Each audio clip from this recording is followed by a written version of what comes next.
ये हम एग्जांपल शुरू की थी लेकिन कंटिन्यू नहीं कर सके थे, इसको दोबारा करते हैं। Write a program that input 5 digit numbers. आपने एक प्रोग्राम बनाना है जिसमें 5 डिजिट नंबर्स आपने यूज़र से इनपुट में लेने हैं एंड डिस्प्ले इट्स रिवर्स, और आपने उसका रिवर्स शो करवाना है। For example if the user enter 72519, तो जब उसको रिज़ल्ट शो हो तो उसमें क्या होना चाहिए 91527। ठीक है, सबसे पहले हमारे पास क्या आएगा, हमने एक नंबर इनपुट लेना है यूज़र से, वो नंबर यूज़र ने इनपुट बॉक्स को यूज़ करते हुए करना है। एंटर अ 5 डिजिट नंबर, एक 5 डिजिट नंबर एंटर किया जाए। रिवर्स उसका टाइटल होगा और उसमें से एग्जांपल में उसने बताया होगा कि 1 2 3 4 5 ऐसा कुछ एंटर करना है। ठीक है, तो यहाँ पे हमने उसमें क्या एंटर कर दिया 72519। अब हमने इन सब डिजिट्स को अलग अलग करना है। अगर तो हमारे पास होता है 7251, तो हम इसको किसके साथ डिवाइड कर देते 1000 के साथ। जितने डिजिट्स होते उतने हम नीचे भी डिजिट्स बना लेते। लाइक 725 होता तो हम 100 के साथ डिवाइड करते। अब ये अंडरस्टूड है कि करना 1000 100 10,000 1 लाख जिस इससे ही डिवाइड है। ठीक है, कोई और वैल्यू नहीं लेनी। तो अब सबसे पहले 72519 है तो 5 डिजिट्स हैं, तो हमने किसके साथ डिवाइड करना है 10,000 के साथ। 10,000 को डिवाइड करना है 72519 के साथ, 7 के साथ मल्टीप्लाई करें तो क्या आता है 70,000 2519। ठीक है, अब यहाँ पे हमने कौन सा ऑपरेटर यूज़ किया हुआ है, डिवीजन ऑपरेटर। डिवीजन ऑपरेटर आपको हमेशा देता है क्वोशंट। क्वोशंट में क्या आया हमारे पास 7। ठीक है, तो ए में हमारे पास क्या आ जाएगा 7। n is equal to n mod 10,000। n हमारे पास क्या था 72519 मॉड 10,000। 10,000 के साथ डिवाइड करेंगे, जो रिमेनिंग वैल्यू आती है ना, जो रिमेनिंग बचता है वो हमारे पास क्या होता है मॉड होता है। मॉडुलस में रिमेनिंग वैल्यू आती है। तो अब n की वैल्यू हमारे पास क्या हो जाएगी 2519। ठीक है, 7 ख़त्म हो गया है, 7 किसको साइन हो गया है ए को, तो रिमेनिंग हमारे पास क्या बचेगा 2519। अब दोबारा से हमने किया b is equal to n divided by 1000। अब कितनी वैल्यूज थी 1 2 3 4, इसलिए हमने उसको किसके साथ डिवाइड किया 1000 के साथ डिवाइड किया। ठीक है, 2519 डिवाइडेड बाई 1000। 1000 को 2 के साथ मल्टीप्लाई करेंगे 2519। अब यहाँ पे कौन सा ऑपरेटर यूज़ हुआ था डिवीजन का, तो डिवीजन के ऑपरेटर में हमारे पास क्या आ जाएगा 2। तो n में हमारे पास b में हमारे पास क्या आएगा 2, और n में हमारे पास जो रिमेनिंग बचा वो क्या है 519। 2 भी ख़त्म हो गया। ठीक है, अब दोबारा से c is equal to n divided by 100।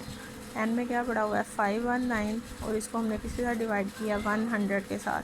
तो 100 5 500, यहाँ पे डिवीजन ऑपरेटर यूज़ हुआ है। तो आपके पास क्या आएगा क्वेश्चन, जो कि हमारे पास क्या है 5।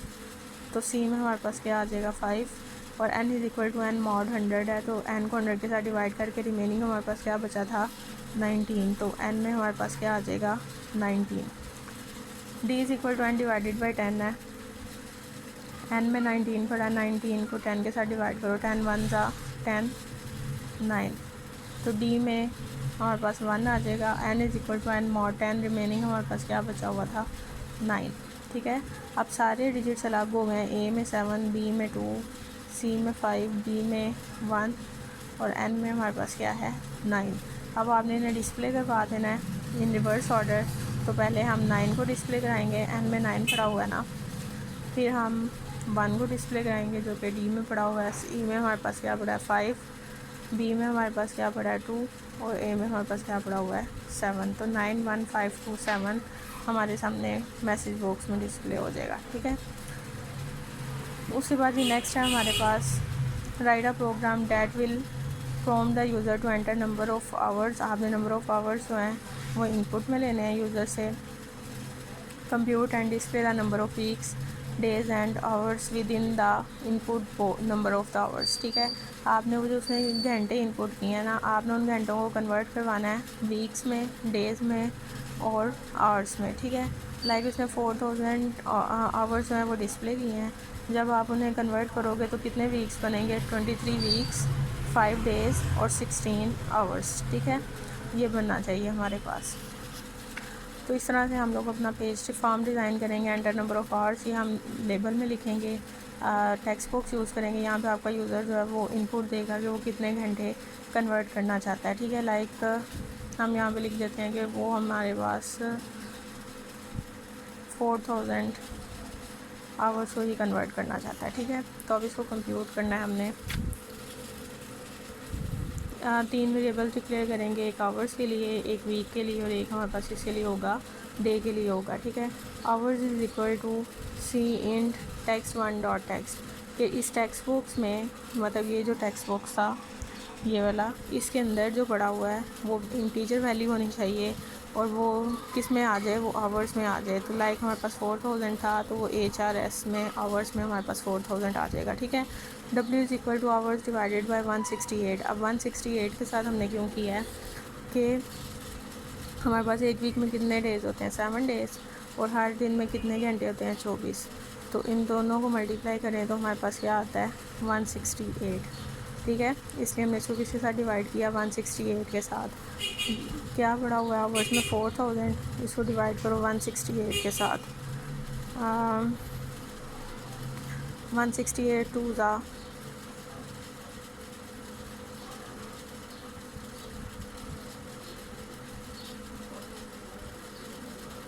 336। इसको हमारे पास क्या आ जाएगा, 336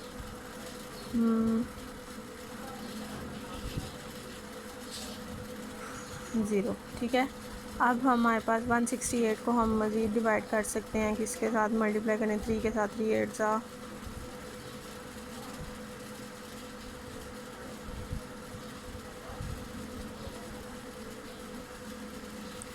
क्या आता है हमारे पास, 504।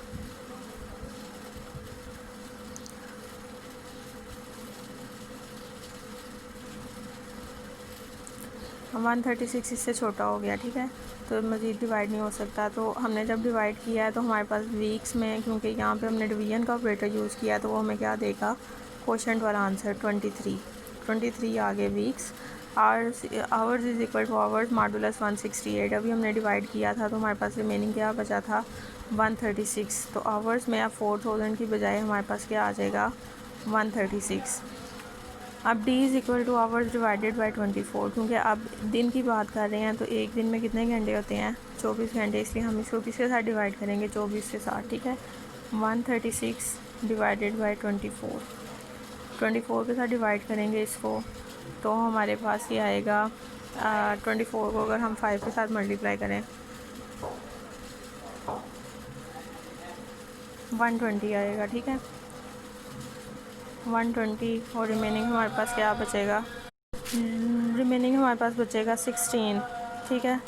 ये डिवीजन के ऑपरेटर के लिए आवर्स डिवाइडेड बाय 24 हमने जो किया है तो इसमें हमारे पास क्या आएगा, 5। तो डे में हमारे पास आंसर में आ गया 5 और रिमेनिंग हमारे पास क्या बचा है, 16। तो अब हमारे पास 23 वीक्स, 5 डेज़ और 16 आवर्स जो है वो इसका आंसर आ जाएगा, ठीक है। उसके बाद जी नेक्स्ट जो प्रोग्राम है 4.13 इसको देखते हैं। Write a program that will form the user to enter current rates of electricity, gas and petrol per unit. आपने यूज़र से इनपुट में लेना है कि इलेक्ट्रिसिटी, गैस और पेट्रोल का पर यूनिट रेट जो है वो इनपुट करे, ठीक है। उसके अंदर give each item rate and increment of 10%। Her item के अंदर कितने का इंक्रीमेंट करना है, 10% का। And compute and display the new prices per unit of electricity, gas and petrol. और इनको कैलकुलेट करके आपने यूज़र को बताना है। लाइक अगर एक यूनिट 4 रुपीज़ का यूज़र ने एंटर किया तो उसके ऊपर कितने का इंक्रीमेंट करना है, 10% का, यानी कि वो हमारे पास आता है 1.1। तो 1.1 का इंक्रीमेंट जो है उसको मल्टीप्लाई किसके साथ कर देना, 4 के साथ। जो न्यू आंसर आएगा, लाइक वो सपोज़ कर लो कि वो 5 आता है तो वो हमने क्या करना है, उसको डिस्प्ले करवा देना है, ठीक है। तो सबसे पहले E1 इलेक्ट्रिसिटी के लिए, G1 गैस के लिए और P1 पेट्रोल के लिए ये हम यूज़र से इनपुट लेते हैं। E1, P1 और G1 enter current, electricity price, petrol price और गैस प्राइस, ठीक है। यूज़र इनपुट करेगा, ये इसके अंदर आ जाएंगे E1, P1 और G1 के अंदर। अब उनके अंदर 10% इंक्रीमेंट करना है तो E1 मल्टीप्लाई 1.1, जो आंसर आएगा वो किसको दे देना है, E2 को। इस तरह से G2 को और P2 को भी दे देना है, ठीक है। तो जब ये तीनों कैलकुलेशन हो जाएंगी आपने इन्हें सिंपली क्या करना है, डिस्प्ले करवा देना। New electricity price E2, V B new line next line पे मूव करने के लिए न्यू पेट्रोल प्राइस P2 और VB new line next line पे जाने के लिए, और new gas price G2 next line पे जाने के लिए। ठीक है, ये तीनों लाइंस पे अलग अलग आपके सामने आ रही हैं। यहाँ पे उसने 11 एंटर किया था तो उसके अंदर एडिशन हो गया बन गया 12.1। इसी तरह 69 एंटर किया था वो 75.9 बन गया। 8 था तो 8.8 बन गया। ठीक है, तो ये हमारे पास इसका क्या था, क्वेश्चन था। उसके बाद जी नेक्स्ट है हमारे पास data program that input an integer and display the sum of its digits. For example if the user enter 941 it display 14। ठीक है, आपने डिजिट्स जो हैं अलग अलग करने हैं और फिर अलग करने के बाद उनका क्या करना है, सम करते जाना है। ठीक है, उसी तरह से अलग करने हैं जिस तरह से हमने अभी प्रीवियस एग्जांपल में अलग किए हैं, सेम उसी तरह से आपने इसको भी अलग करना है। ठीक है, तो ये प्रोग्राम आप लोग खुद करोगे, डिजिट्स को अलग करके टोटल में उसको क्या करते जाना है, ऐड करते जाना है। ठीक है, तो ऐसे ऐड करते जाओगे तो एट द एंड टोटल के अंदर आपके उस डिजिट का क्या आ जाएगा, सम आ जाएगा। ठीक है, तो यहाँ तक आपने इसको करना है। नेक्स्ट मैं आपको करवा दूँगी।